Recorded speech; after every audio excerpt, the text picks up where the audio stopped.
परमात्मने प्रणतक्लेशनाशाय गोविन्दाय नमो नमः।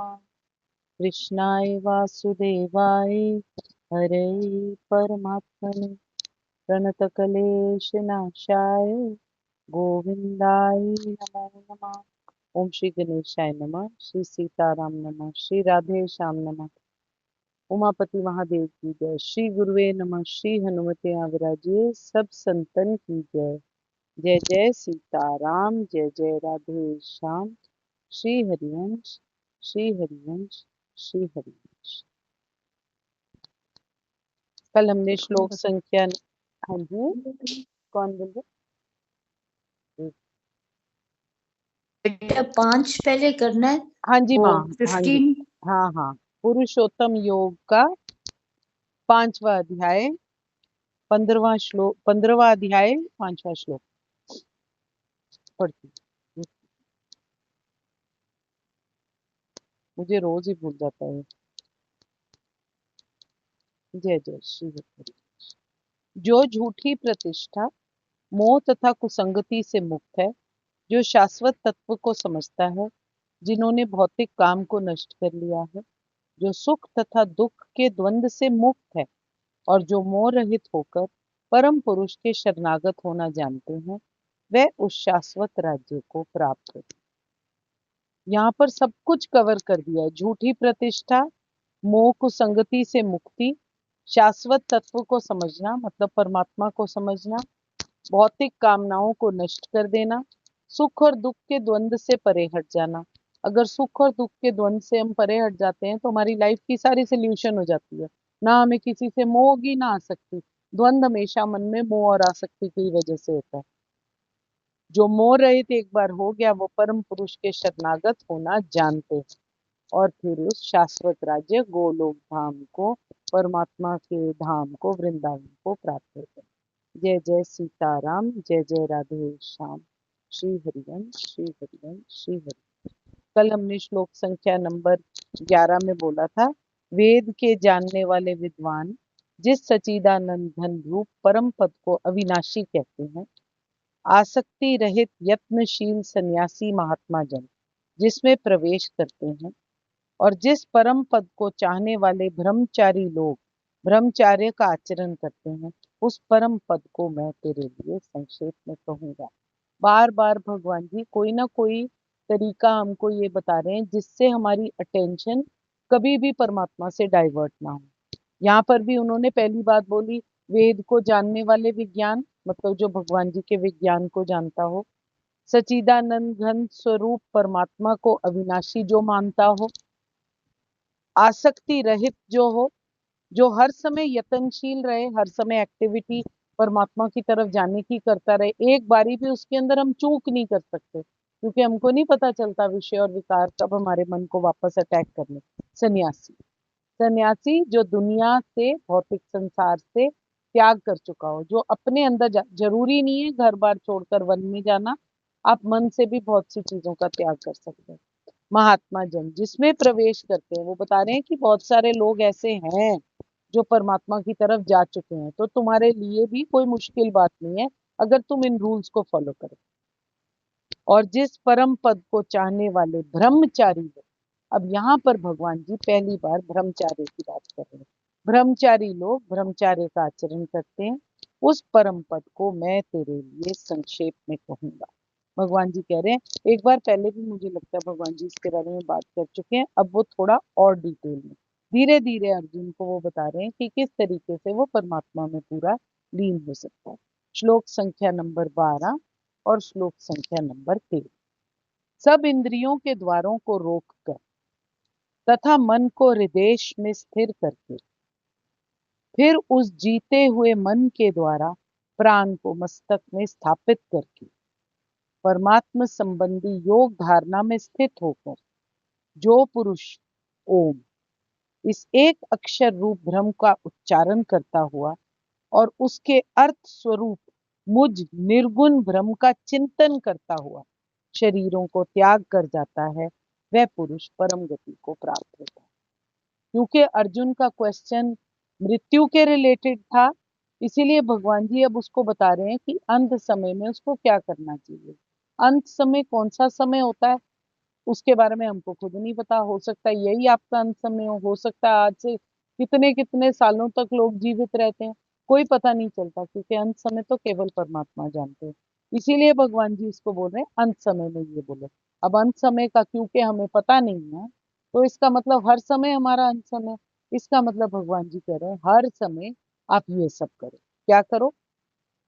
सब इंद्रियों के द्वारों को रोक कर। जब हम घर से बाहर जाएंगे तभी हम बाहर की चीजें देखेंगे ना। अगर हम घर का द्वार बंद रखेंगे तो हमको बाहर की चीजें दिखाई नहीं देंगी। जैसे बच्चा जब शुरू में सर्दियां होती हैं तो हम बच्चे को कमरे में बंद रखते हैं। बच्चा कमरे में खेलता रहता है, उसको पता ही नहीं है बाहर क्या कुछ है।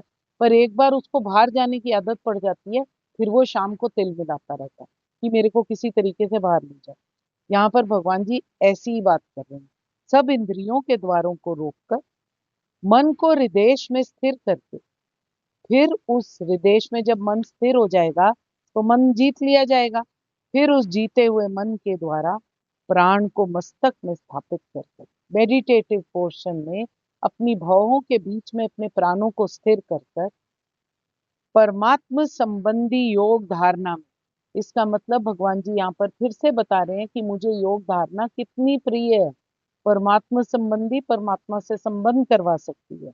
परमात्मा संबंधी योग धारणा में स्थित होकर, उसमें बैठकर शांति से चैन से, ये नहीं कि बैठे और खड़े हो गए, आराम से भगवान जी कह रहे हैं उसमें स्थित होकर जो पुरुष ओम, ओम जो अक्षर अक्षर रूप ब्रह्म का उच्चारण करता हुआ उसके अर्थ स्वरूप जो समझता है कि ओम में मैं बसता हूँ, ओम उस अक्षर रूप ब्रह्म का उच्चारण करता हुआ उसके अर्थ स्वरूप मुझ निर्गुण ब्रह्म का चिंतन करता हुआ, मेरे बारे में चिंतन करता हुआ अपने शरीर को त्याग कर जाता है, वह पुरुष परम गति को प्राप्त। इसका मतलब यहाँ पर भगवान जी ने बताया, पहला इंद्रियों को अंदर की तरफ खींचना, उसके लिए मन के द्वार बंद कर लेने। फिर जीते हुए मन, जब इंद्रियों मन का द्वार बंद हो जाएगा मन जीता जाएगा। और फिर उसके बाद क्या करना है? मेडिटेशन करनी है, प्राण को मस्तक में स्थापित कर लेना है, परमात्मा के ओमकार शब्द का उच्चारण करते हुए अपनी पूर्ण सारी कॉन्शियसनेस परमात्मा के अंदर करते हुए, उनका उच्चारण करते हुए एक्सेप्ट करना कि परमात्मा सब कुछ है, उनकी वास्टनेस और ग्रेटनेस को सोचते हुए उसका चिंतन करते हुए अपने शरीर का त्याग करना। जो ऐसे करने में कामयाब होता है वो परम गति को प्राप्त होता है। यहाँ भगवान जी सब द्वारों को रोकने की बात करते हैं। पांच ज्ञानेंद्रियां, पांच ज्ञानेंद्रियों के बारे में बात करते हैं। यहाँ पर मैं फिर से एक बारी आपको दोबारा से पढ़ती हूँ। समस्त इंद्रियों क्रियाओं से विरक्ति को योग की स्थिति या योग धारणा कहा जाता है। इंद्रियों के समस्त द्वारों को बंद करके मन को हृदय में और प्राण वायु को सिर पर केंद्रित करके मनुष्य अपने को योग में स्थापित करता है। इस श्लोक में यहाँ पर भगवान जी योग अभ्यास के लिए सबसे पहले इंद्रिय भोग के सारे द्वारों को बंद करने की बात कर रहे हैं। इंद्रिय विषयों से इंद्रियों को हटाना, जैसे ज्ञान इंद्रियों को नेत्र, कान, नाक, जीभ, स्पर्श को पूर्णता वश में करके इंद्रिय तृप्ति में लिप्त हो जाने नहीं देना चाहिए। इस प्रकार मन को हृदय में स्थिर कर कर परमात्मा पर केंद्रित करना चाहिए। प्राण वायु को सिर से ऊपर तक चढ़ाया जाना चाहिए। एक सेकंड। श्री हरिवंश, श्री हरिवंश, श्री हरिवंश, श्री हरिवंश।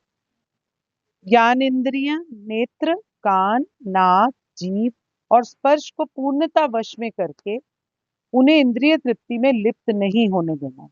इस प्रकार मन को हृदय में स्थित कर कर परमात्मा पर केंद्रित करना। प्राण वायु को सिर से ऊपर तक चढ़ाया जाना चाहिए। इसका वर्णन भगवान जी पहले भी कर चुके हैं। सबसे उत्तम विधि तो बेसिकली वो बोल रहे हैं परमात्मा का नाम स्मरण करना है, जो उन्होंने यहाँ पर बोला कि उनके नाम का उच्चारण करना। इस योग अभ्यास में जब स्थित होकर अक्षरों के परम संयोग यानी ओंकार का उच्चारण करते हुए यदि कोई भगवान का चिंतन करता है और अपने शरीर का त्याग कर देता है, वो निश्चित रूप से आध्यात्मिक लोक को प्राप्त होता है। ये परमात्मा अपने आप बोल रहे हैं। इंद्रियों के संपूर्ण द्वारों को रोकना और मन को हृदय में प्राण वायु को नियंत्रित करके नाम का जप करना, उससे परम गति की प्राप्ति हो सकती है। कोई भी भक्ति, हठ योग, कर्म योग या ज्ञान योग करे, सब में संयम बहुत जरूरी है। अदरवाइज सफलता हमको नहीं मिल सकती। संयम करना पड़ेगा, पेशेंस होनी पड़ेगी, संसार को रोककर किसी तरीके से अपने आप को अंदर की तरफ बढ़ाना। इन इंद्रियों के बाह्य विषयों से सब हटाकर देखने, सुनने, समस्त क्रियाओं को बंद करके इंद्रियों की वृत्ति को अंतर्मुख कर लेना और सब द्वारों का संयम करना। इसी को योग अभ्यास में प्रत्याहार के नाम से जाना जाता है। अब भगवान जी ने यहाँ पर मन को हृदय में स्थिर करने की बात करी है। नाभि और कंठ, इन दोनों स्थानों के बीच का जो स्थान है, उस हृदय कमल, हम उसको हृदय कमल के नाम से जाते हैं, जिसमें मन और प्राणों का निवास स्थान होता है, उसको हृदय कहा जाता है। और इधर उधर भटकने वाले मन, संकल्प, विकल्पों से अगर हम उसको रहित कर लें और हृदय में निरुद्ध कर लें, तो उसको हृदय में स्थिर करना कहते हैं। तभी भगवान जी ने यहाँ पर बोला है, मन को हृदय में स्थिर करके फिर उस जीते हुए मन के द्वारा प्राण को मस्तिष्क में स्थापन किया जाना चाहिए। मन को हृदय में रोकने के बाद प्राणों को नाड़ी के द्वारा हृदय से ऊपर उठाकर मस्तक में स्थापित करने के लिए भगवान जी कहते हैं। ऐसा करने से प्राणों के साथ साथ मन भी वहीं जाकर स्थित हो जाता है। जो रेगुलर मेडिटेशन करते रहते हैं, उनके लिए ये प्रक्रिया थोड़ी सी सिंपल हो जाती है। इसका मतलब क्या है? इसका मतलब यह है कि अभ्यास, जैसे भगवान जी बोलते हैं, अभ्यास कौन्तेय, अभ्यास बार बार करने से ये हैबिट पड़ जाती है। अब योग धारणा में स्थित होना जरूरी है, भगवान जी कहते हैं। इसका क्या मतलब है? उपर्युक्त प्रकार से इंद्रियों का संयम करना, मन और प्राणों को मस्तक में भली भांति निश्चल होकर रखना, उसको योग धारणा कहते हैं। यहाँ परमात्मा अपने संबंध को योग धारणा के साथ जोड़ रहे हैं। कह रहे हैं, मेरे साथ जो संबंध है, बाकी सब देवी देवता प्रकृति का चिंतन नहीं करना, केवल मेरा चिंतन करना है, भगवान जी कह रहे हैं। और फिर आगे वो बात कर रहे हैं अक्षर ब्रह्म की। ओमकार को एक अक्षर कहा गया है। ये अद्वितीय अविनाशी पर ब्रह्म परमात्मा का ही नाम है और नाम और नामों में वास्तव में अभेद माना गया, इसीलिए अक्षर ब्रह्म कहना यहाँ पर उचित है। ये अक्षर ही ब्रह्म, ये अक्षर ही परम है। इस अक्षर को जानकर ही जो इसकी इच्छा करता है वो उसे प्राप्त कर सकता है। उच्चारण करने का अर्थ है मन के द्वारा हमको उच्चारण करना। परमात्मा के नाम ओम का मन से उच्चारण करते हुए साथ साथ ब्रह्म का चिंतन करने में हमको आपत्ति नहीं आएगी। मन से नाम का उच्चारण नामी के चिंतन में सहायक होता है। अतः जिसका चिंतन किया जाता है, उसी के वाचक नाम को मन में संकल्प में रहना हो, वो स्वाभाविक है। इसीलिए उन्होंने कहा है कि मेरा नाम जो है वो प्रणव अक्षर है। ओम प्रणव अक्षर है। उस ओम का जप करते हुए परमात्मा का चिंतन करना चाहिए। निर्गुण निराकार ब्रह्म को अभेद भाव से अगर प्राप्त होना है, परम गति को प्राप्त होना है, सदा के लिए इस आवागमन से मुक्त होना है, मुक्ति का लाभ करना है, मोक्ष की प्राप्ति करनी है, तो पर ब्रह्म को प्राप्त करना जरूरी है। इसीलिए यहाँ पर भगवान जी कहते हैं कि निराकार सगुण परमेश्वर के और निर्गुण निराकार ब्रह्म के उपासक योगियों की अंतकालीन गति का प्रकार और फल यहाँ पर बताया गया है। अंतकाल में इस प्रकार का साधन वो ही मनुष्य कर सकते हैं जिन्होंने पहले से योग का अभ्यास करके अपने मन को अपने अधीन कर लिया, अपनी इंद्रियों के द्वार बंद कर लिए। साधारण मनुष्य के लिए अंतकाल में इस प्रकार सगुण निराकार का और निर्गुण निराकार का साधन करना बहुत कठिन है। अतएव सुगमता से परमेश्वर की प्राप्ति का उपाय जानने की इच्छा होने पर भगवान अपने नित्य निरंतर स्मरण को अपनी प्राप्ति का सुगम उपाय बताते हैं। एक बार फिर से, सुगमता से परमेश्वर की प्राप्ति का उपाय जानने की इच्छा होने पर, अगर मन में इच्छा होगी, तभी भगवान अपने नित्य निरंतर स्मरण को अपनी प्राप्ति का सुगम उपाय बताते हैं। 12वां 13वां श्लोक यहाँ पर विश्राम, कल 14 करेंगे।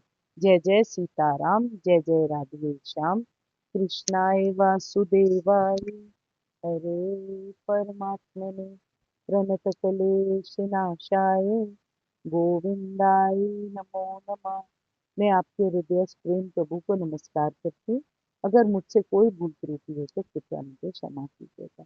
जय जय सीताराम, जय जय राधे श्याम, श्री हरिवंश, श्री हरिवंश, श्री हरिवंश।